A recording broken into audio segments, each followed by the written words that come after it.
Salut les no-codeurs, moi c'est Romain Elias, un passionné d'IA et de no-code depuis un bon moment déjà. Aujourd'hui on va s'intéresser au générateur d'images. Oui, ça a changé sur OpenAI. Avant on arrivait à générer des images de malades, mais aujourd'hui c'est juste hallucinant. Je sais même plus quoi en penser, c'est tellement fou. Plein de gens vont perdre leur emploi, c'est affreux. Non, je déconne, franchement, c'est trop cool pour nous. Puis bon, c'est le jeu, hein, ça va créer d'autres emplois. Et pour toi, en l'occurrence. Donc voilà, tous ceux qui vont s'intéresser à ça vont récupérer des opportunités d'emploi. Donc profitez bien de cette vidéo, regardez tout ce qu'il est possible de faire, mais croyez-moi, ça fait peur. Vous allez être dingue. Donc regardez ce qu'il est possible de faire. C'est parti, quelques cas d'utilisation, je vous explique en gros comment ça se passe et après on regarde en image ce que ça donne. Aujourd'hui on va regarder des images. Je te laisse sur ta vidéo, let's go les no-codeurs. Ok les no-codeurs, aujourd'hui encore on se retrouve sur mon PC, donc on est directement dans ChatGPT. Sachez que tout ce qu'on va voir aujourd'hui n'est pas faisable avec la version gratuite de ChatGPT.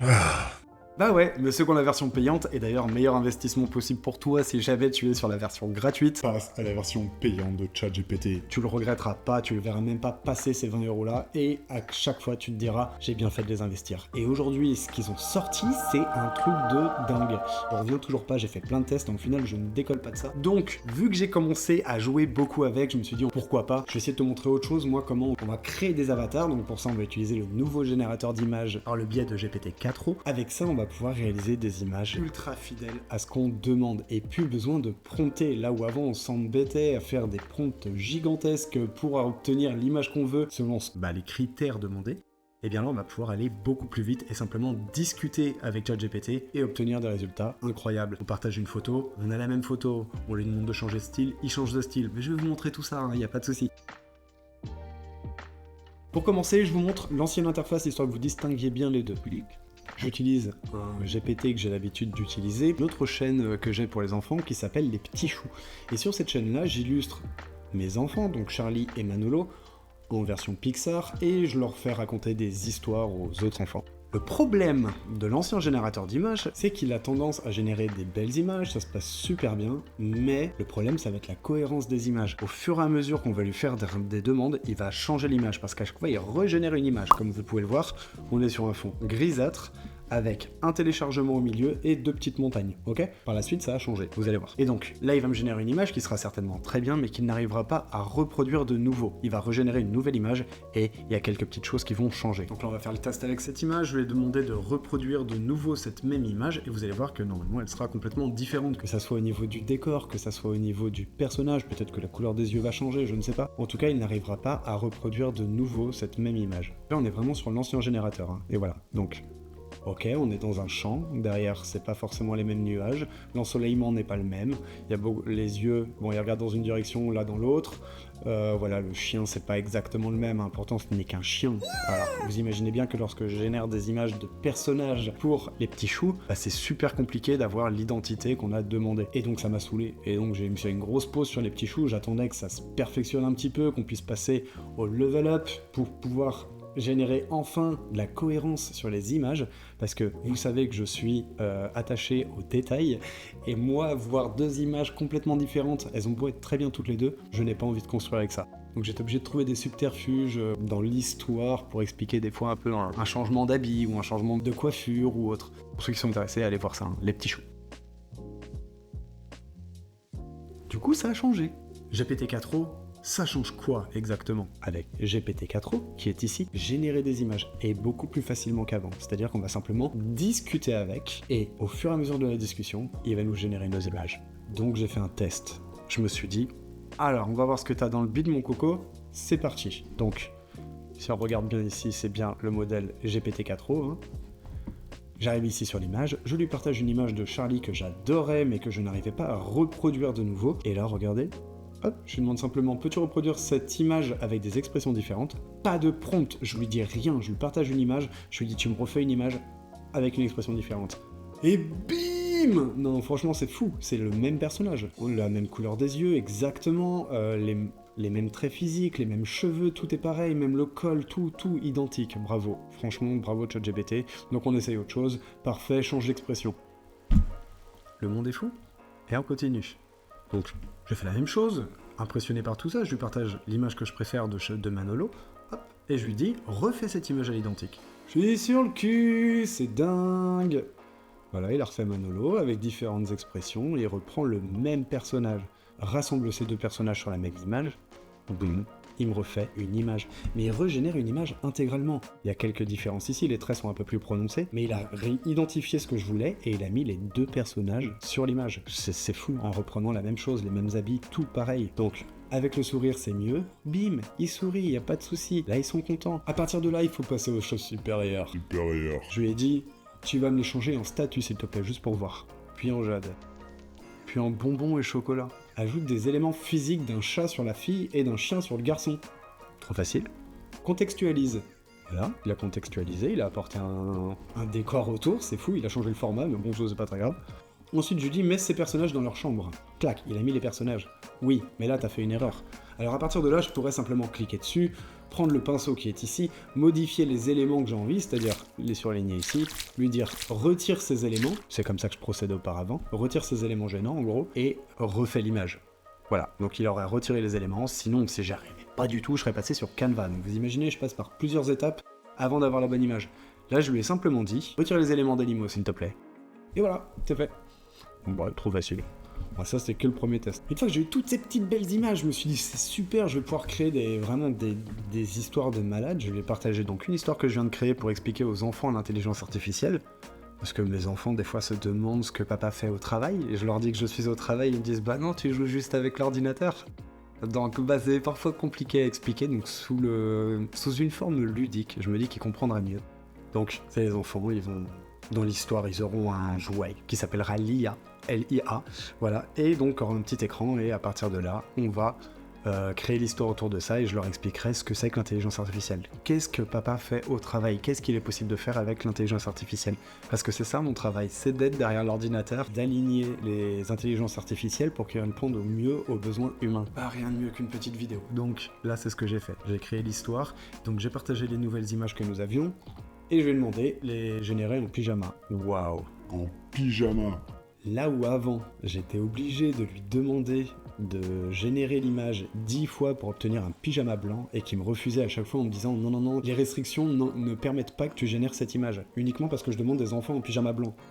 Ouais, il a l'esprit déplacé, ChatGPT. Et là, il y arrive directement, pas besoin de reproduire. Donc, il a repris les personnages, il a mis le pyjama blanc, il l'a mis partout, je vais pouvoir faire des super histoires. Sauf que je me suis rendu compte que j'avais oublié de lui préciser qu'il fallait que l'ordinateur soit toujours le même. Parce que là-bas, je voulais mettre un ordinateur. Mais c'était un peu pourri comme idée. Donc j'ai mis un doudou avec. Alors, je vous le montre après. Je vous le montre pas en fait. Cut.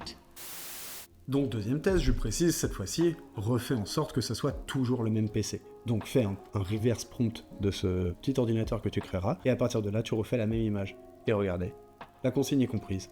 Les enfants vivent différentes scènes avec le même ordinateur, il ne change pas, d'accord? Les boutons sont au même endroit, il y a même le même nombre de boutons, hein, franchement c'est hallucinant. Non, c'est... waouh. Mais on va regarder sur l'autre interface, tout en haut, juste en dessous de ChatGPT, vous avez Sora. En cliquant dessus, on arrive sur cette interface-là. Donc moi, je suis déjà connecté, j'ai déjà demandé à avoir l'accès à Sora et compagnie, mais on va pas générer de vidéos, on va bien générer des images, et encore plus folles, vous allez voir. À partir de là, on va pouvoir upload des images, donc là, je re-upload certaines images que j'avais déjà générées auparavant, donc là, on peut voir les différents styles. Donc ce qui est bien, c'est que là, je vais pouvoir faire en mode diapositive. Je clique sur l'image que j'ai téléchargée, par exemple, je vais pouvoir même stocker des images à l'intérieur, cliquer sur l'image, lui demander remix, et à partir de là, lui demander ce qu'on veut, et il va réutiliser cette image-là pour générer de nouvelles images. Et voici les différentes petites déclinaisons que j'ai pu faire. À partir de l'image précédente, voici un style Disney Pixar. Le style dessin animé. Le plus impressionnant, c'est les détails qu'il garde derrière, c'est fou. Au niveau des doigts, il y a un problème. On va dire qu'il est caché comme ça. C'est impressionnant tous les détails qu'il conserve, que ça soit l'allure générale du personnage, toutes les plantes, le casier qui est derrière, voilà, il a tout compris, il garde tout. Là, idem, en version réaliste, bon, il y a quelques petites choses qui changent, hein, mais c'est moi, il a vu qu'il y avait une bague. Je sais pas si vous avez vu l'image de base, c'est un peu flou ici, hein. Donc il a repéré ça. En version manga animé Ghibli, c'est dingue. En version jeu vidéo pixel, en version cartoon. Mais regardez, encore une fois, tous les détails sont là, la petite figurine, les plantes, nanana, tout est là, le micro. Et aussi, à partir d'images que vous avez déjà, vous pouvez les modifier. C'est-à-dire que là, j'ai repris l'image de mon fils qui est de dos, qui disait quelque chose pour générer une voix pour les petits choux. Donc il génère les voix, c'est sa voix à lui qui est utilisée pour la diction du personnage. Et donc si on va dans mes générations, donc je vais dans My Media, et dans My Media, j'ai toutes les images que j'ai générées depuis. Donc là, par exemple, on peut voir sur cette image-là que j'ai créée, je lui ai demandé d'écrire « Salut l'innocodeur, merci de vous abonner pour ne rien manquer ». Je lui ai simplement demandé d'écrire du texte à la place, et vous avez vu, il n'y a pas de faute d'orthographe. Je n'ai rien retouché, il l'a écrit tel quel. Donc là, maintenant, ça devient un truc de malade, on va pouvoir faire des affiches publicitaires. Le nombre d'emplois qui vont disparaître, ça va être fou. Tous ceux qui sont dans le métier du visuel aujourd'hui ont beaucoup de soucis à se faire. On va pouvoir faire des publicités. Je lui demande de générer l'image. On voit que c'est mon fils qui est de dos. Tout est pareil, tout est identique. Il a uniquement changé le texte. C'est dingue. Tous les emplois vont disparaître. Mais on laisse ça aux alarmistes. Nous, on va en profiter. On va créer du contenu. On va faire des trucs de ouf. Regardez comment nous, on va l'utiliser. Ceux qui veulent pas mettre le pied dedans, tant pis les gars, vous allez prendre un train de retard. Et franchement, c'est dommage. Ça va aussi créer de l'emploi. Pour vous. Donc voilà, on peut créer des textes. Aujourd'hui, vous lui donnez un produit que vous avez envie de commercialiser, vous le prenez en photo, vous lui expliquez tout ce que vous voulez faire pour le marketing. Il va même vous mettre des textes et compagnie. Les miniatures, à partir de maintenant, je les ferai plus qu'avec ChatGPT. Fini Canva, la retouche, le montage, etc. Je pense que je vais uniquement passer par ChatGPT. Ça va être dingue. Parce que oui, il est quand même possible de faire un LoRa. Certains ne savent pas forcément ce que c'est. Peut-être qu'on le verra plus tard sur la chaîne, j'en sais rien. Mais en tout cas, un LoRa, voilà, on partage des images à une intelligence artificielle pour l'entraîner sur ces images-là et reproduire par ce biais-là, du coup, des images fidèles de nous-mêmes. Voilà, on peut le faire notamment grâce à Flux. Maintenant, c'est intégré directement dans ChatGPT. Et enfin, c'est fou. Ok, pour vous montrer quand même comment on génère une image, je vais voir l'efficacité du truc.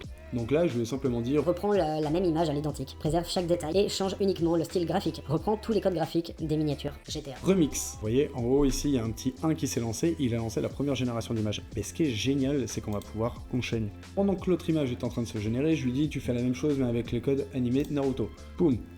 Sin City. Boom. Blocus. On est limité à 2 images à la fois. Donc là, il est en train de les charger. Je peux cliquer dessus pour aller voir ce qui se passe. Illustration, GDA Naruto. On est à 60%. Vous avez vu, ça fait pas comme avant, c'est pas le petit côté grisâtre et compagnie. Et même si on était sur l'autre chat GPT, on va aller voir ça le temps que ça se charge. Ici, sur GPT-4, je lui dirais... Là, je lui dis simplement, génère une image de chat en style Disney Pixar. Et le changement d'interface va être clair. Démarrage. Donc au début, ça commence pareil. Mais là où avant, vous voyez vraiment le chargement se compléter au fur et à mesure. Là, il est en mode de pensée. Et une fois que c'est fait, touc, l'image apparaît un peu plus comme mid-journée finalement. C'est flouté et ça apparaît au fur et à mesure.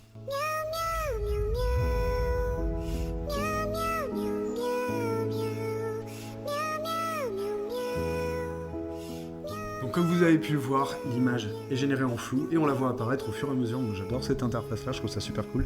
Et c'est un peu différent quand on est sur l'interface de Sora. Donc on y retourne, les images doivent être générées. Donc voici une image de moi en mode Grand Theft Auto. Incroyable. Et la deuxième en mode Naruto. Génial. Ah, il s'est encore loupé au niveau des doigts. Il a du mal avec la main gauche. Donc ouais, dingue. On va continuer. Préférable de lui demander de reprendre les codes qui identifient le style plutôt que de lui demander de faire l'image dans ce style-là. Tout simplement parce que sinon il risque d'avoir une restriction. ChatGPT est plus bridé que n'importe quel autre LLM parce qu'il est ouvert à un plus grand panel de personnes et voilà, là ils ont décidé d'être super restreints sur ce genre de procédé et éviter les deepfakes, donc le remplacement de la tête par notre bonhomme. On a le visage là, on a un autre visage là, ok ? Et donc à cause de ça, vous n'aurez pas votre image. Il va commencer à la générer, finalement il va vous dire non, erreur, c'est pas possible, on enfreint les restrictions. Donc on enrobe un petit peu sa demande. Au lieu de lui demander fais-le dans ce style-là, vous le dites, reprends les codes qui appartiennent à ce style-là, ok, pour que ça soit identifiable.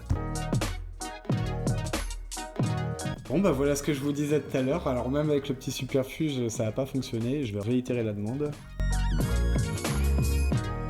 Donc là, pour obtenir la bonne image, moi en mode Simpson, là, comme là, c'est ce qui est dingue, c'est que j'ai changé un petit peu la formulation.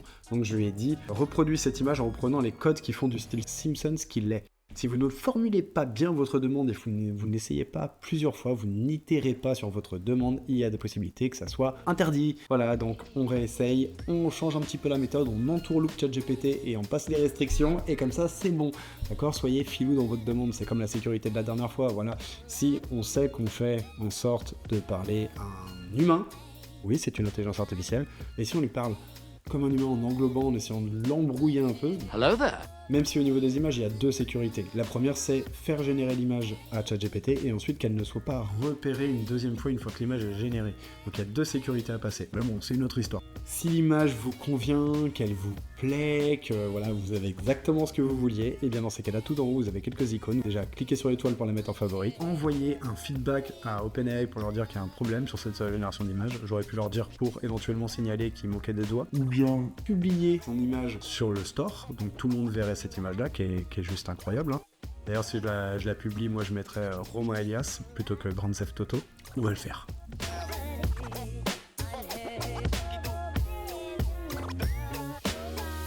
Ok les décodeurs, je te coupe 2 secondes. Petite transition à l'impro, j'ai pas pu faire ça avant. Je suis dans la chambre de mes neveux, c'est un peu la galère. Bon, juste pour te rappeler rapidement, j'ai mis en place la semaine passée une vidéo complète sur la construction de GPTs, les assistants personnalisés d'OpenAI. Et tu as une formation ultra complète en version numérique que tu peux télécharger, dupliquer à l'infini et même repartager. N'hésite pas, tu regardes la petite vidéo qui se trouve juste ici et tu cliques dans le lien de la base de connaissances pour aller chercher les ressources. Je te laisse à ta vidéo, c'est reparti.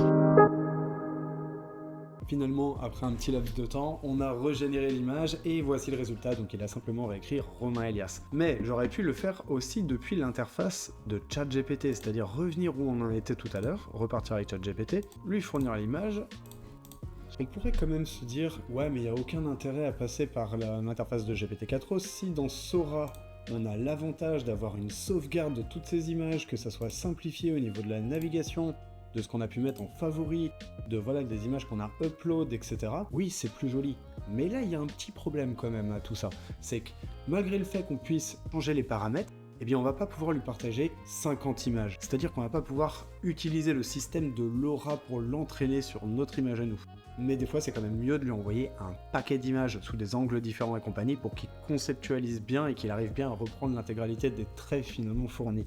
Et là, justement, sur l'autre interface de ChatGPT, on va pouvoir lui partager un maximum d'images. Si je voulais lui envoyer tout ça, je ne pourrais pas, parce qu'on est limité à 10 fichiers. Si je voulais, je lui partage 10 photos de moi, par exemple, et je lui dirais, maintenant, tu reproduis une image de moi. Donc, pour résumer, d'un côté, l'interface Sora, beaucoup plus agréable et facile à naviguer avec une interface qui est vraiment facilitée pour la génération d'images et la génération de vidéos. Finalement, on va pouvoir lui partager un maximum d'images et peut-être reprendre mieux les images. Moi, je trouve ça des fois plus aisé de passer par là. Peut-être un petit peu le tester sur les deux et vous verrez ce que vous en pensez. N'hésitez pas à me faire un retour aussi dans les commentaires, vous connaissez bien le délire. Voilà. Un petit bonus avec mon téléphone, je suis parti de 3 images de mes chats. Donc j'ai pris voilà, mes chats en photo sur plusieurs angles et compagnie. J'ai ouvert une conversation par chat, histoire qu'il ne fasse pas une redite, surtout que j'ai 2 chats qui se ressemblent beaucoup, comme vous pouvez le voir. Et donc, je lui ai demandé de les transformer en pirates, avec des éléments différents à chaque fois. Bon, il a remis un perroquet, mais je trouve que l'idée est bonne. Donc là, la petite jambe de bois et tout, je trouve que voilà, c'est trop mignon. Le chat, bon, il a vraiment les oreilles coupées, mon chat, comme ça, il a vécu à la rue, faut pas lui en vouloir. Triste histoire. Style Pixar, ce que ça donne, les mêmes personnages, et c'est voilà, c'est juste hallucinant, hein. Là je peux les intégrer tels quels, ou lui demander quelques voilà, ajustements. Je lui partage les 3 photos, je lui dis mets-moi les 3 sur la même image, sur le même bateau, ils appartiennent au même équipage. Voilà, on va pouvoir faire des trucs de dingue maintenant. Donc les petits choux, c'est relancé, je vais renvoyer du contenu là-dessus, et je vais profiter justement de tout ça pour essayer de créer. Je sais pas si c'est encore possible, j'ai pas été fouillé, mais j'imagine qu'il y a moyen de choper l'API et d'automatiser un petit peu tout ça. Donc je vais fouiller ce que je peux faire pour essayer d'aller encore plus vite et que le fait de générer des images hyper rapidement comme ça soit plus une perte de temps pour moi, parce que c'était vraiment le plus chronophage dans ce que je faisais sur la première chaîne. Bon, c'est ainsi que se termine cette vidéo. Comme d'hab, c'était hyper riche. Vous avez vu, les possibilités sont infinies. On n'a pas fini de faire le tour. Et tout ce que vous voyez maintenant, c'est le pire de ce que vous verrez. Tout va continuer à progresser au fur et à mesure des années. On a vu vraiment le changement au niveau des images et au niveau des vidéos. demain, qu'est-ce que ce sera? Moi, je vais trouver ça incroyable. On va pouvoir créer du contenu même en étant débutant, en ne connaissant absolument rien à rien, comme moi, jamais touché un PC auparavant, j'en viens à faire des trucs incroyables. Et là, on peut créer des images de fou. Enfin, où va le monde? C'est trop bien. Moi, je trouve ça trop bien. Il y en a certains qui vont être affolés. Ça va, ça me fait pas trop peur. Et donc à partir de ces images qu'on a générées aujourd'hui, donc on a vu qu'on pouvait changer tous les styles, on peut changer les matières, on peut répéter la même image à l'infini et changer des micro-détails par-ci, par-là. Tout est ultra fidèle désormais et ça répond exactement à la demande. Et ça n'a jamais été aussi facile de générer des images. Donc profitez-en, GPT-4o, c'est parti, uniquement en version payante. On n'oublie pas, bon c'est pas grave, les autres vous pouvez bénéficier, vous télécharger tout ça, de toute façon vous aurez énormément de contenu qui va apparaître sur des images et compagnie. Et dans la prochaine vidéo, ce qu'on va faire, c'est qu'on va utiliser les avatars qu'on a créés aujourd'hui pour justement les animer. Je vais vous montrer des outils no-code gratuits qui permettent de mettre ça en image. Donc on part d'images de ChatGPT et à partir de là, on en crée des vidéos. Donc vous allez voir, on va animer tout ça et je suis pas sûr que ce soit moi qui fasse la présentation en réel dans la prochaine vidéo. Allez, je te laisse là-dessus. Des bisous!